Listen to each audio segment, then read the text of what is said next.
Good afternoon on a cold winter's day. Firstly, I'd like to introduce you to my little spirit dog, Reggie. This afternoon, I'm going to talk about what shamanism is not. It is not a religion. It is the original healing modality, and it doesn't embrace any dogma. The difference between shamanism and, I guess, standard religions is that there's no middleman between the shamanic practitioner and the client to spirit.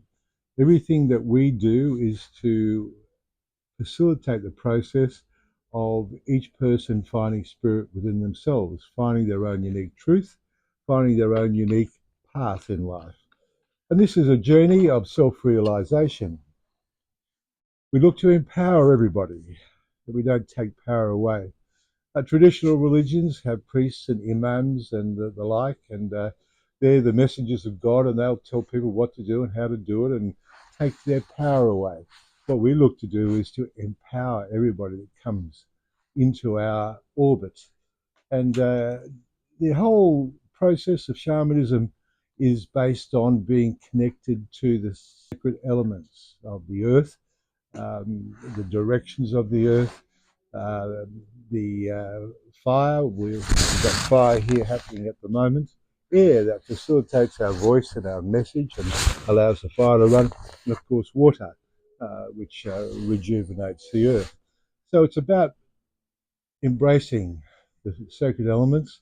It's about embracing the earth. And one of my favorite sayings is that in my world, nature is my religion and the earth is my church. And so we don't have dogma. We look to empower everybody that comes our way. When I first started in becoming a shamanic practitioner, I was under the impression that people would come to me with spiritual matters. This really wasn't the case, and this was about 20 years ago.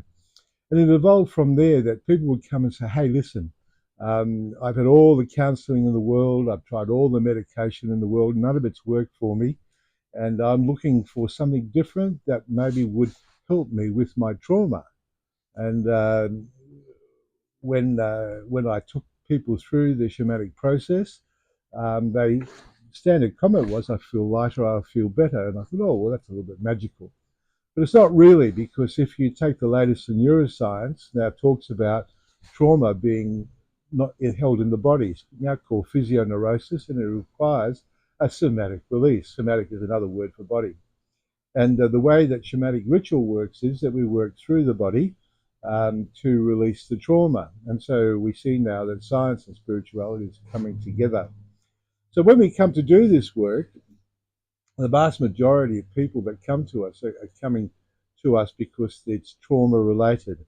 And one of the great issues of our life is that we are not taught any emotional intelligence. So when it comes to dealing with anger in a healthy way, we're not taught that.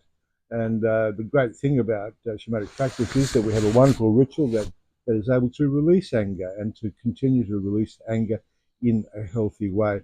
So we look at the journey, we look at why people come to us, and because our culture not only represses emotion, but it denies it. So when people come, invariably they're going to have unexpressed anger, and this can manifest itself in an ugly way with the masculine.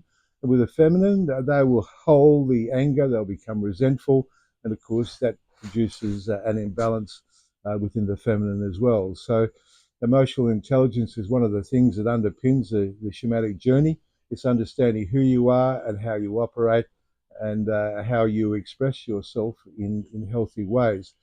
So when we look at the journey of what shamanism is not, painted what it is so you can understand that we are not a religion, there's no dogma involved, there's no cults or anything like that. It is about empowering each individual and allowing them to find peace within themselves and peace within their family. And what happens is that when someone comes along and they find that peace and they go into their family, that peace then is shared by the family. And in a sense, then the family gets healed as well, because the family can relax and be together in a different space rather than walking around on eggshells, wondering what might happen next within the family unit. Every student that comes with their own life experience, comes from their own family unit, their own cultural background, and often their own religious background and what they have experienced within those religions. And so when they come, everybody comes with a different experience of life and a different belief system. With my world, there's no judgment and no advice. So not looking to make what they've experienced in life wrong at all. It's been part of their journey, part of their evolutionary process when they come to this. And coming into this world, again, I emphasize no judgment, no advice. They come to find their truth, and however that plays out for them, and that's always respected. So again, it's catering for each individual, understanding that we're all unique. We all have our own unique truth, walking around unique path, and our truth is predicated on what we have experienced in life, that lived experience. And when we have that lived experience, it is true for us. So, and everybody has a different lived experience of life. So, we always have to respect that and also to empower that. One of the important things to understand is that we're not looking to produce robots.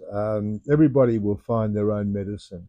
Everybody will find, and I'll be talking about totems later on in another YouTube, but everybody finds their own medicine. Everybody finds their own totem, and we all have gifts that differ. And it's about finding those gifts and then unpacking those gifts and empowering those gifts. And my gifts will be different to my students' gifts, and their gifts will be different to mine. And it's about finding the individuality in each person so that they can express those gifts and allow those gifts to flower. This is what shamanism is not, but give you a fair idea of what shamanism is and how it is applied in day-to-day life. Again, if you enjoy this video, please make sure that you subscribe. Thank you for being with me this afternoon, and blessings on your journey.